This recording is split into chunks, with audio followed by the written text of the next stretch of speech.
Bonjour très chers abonnés, c'est Umi sur Technospira 18 avec Hérisson. Aujourd'hui comme prévu, petite lecture du missel, c'est parti. Recevez favorablement, Seigneur, les dons que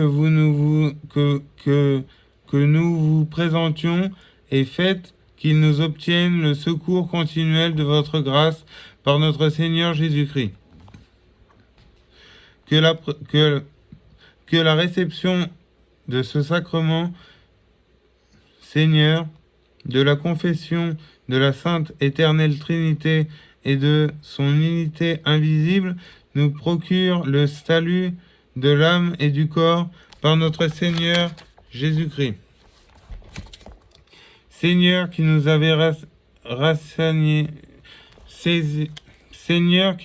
rassasiés de vos dons, rendez-les-nous salutaires et faites que nous ne cessions jamais de vous louer par notre Seigneur Jésus-Christ.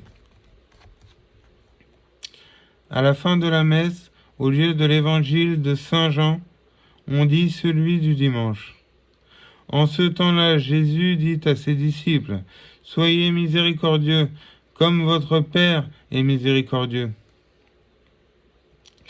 Ne jugez point, et vous ne serez point jugés.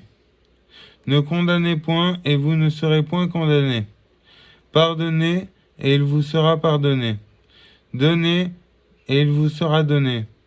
On versera dans le pli de votre manteau une bonne mesure pressée, tressée et débordante, car la mesure dont vous serez servi pour les autres sera celle même dont on se servira pour vous. » Il leur faisait aussi cette comparaison. Un aveugle peut-il conduire ou un autre aveugle? Ne tomberont pas-ils tous les deux dans une fosse? Le disciple n'est pas au-dessus du maître, mais tout disciple se fera parfait. S'il est comme son maître, pourquoi voyez-vous une paille dans l'œil de votre frère, et n'apercevez-vous pas la poutre qui est dans votre œil? Et comment pouvez-vous dire à votre frère, « Mon frère, laisse-moi enlever la paille qui est dans ton œil » vous qui ne voyez pas la poutre qui est dans le vôtre? Hypocrite, enlevez d'abord la poutre de votre œil, et vous verrez après à retirer la paille de votre frère.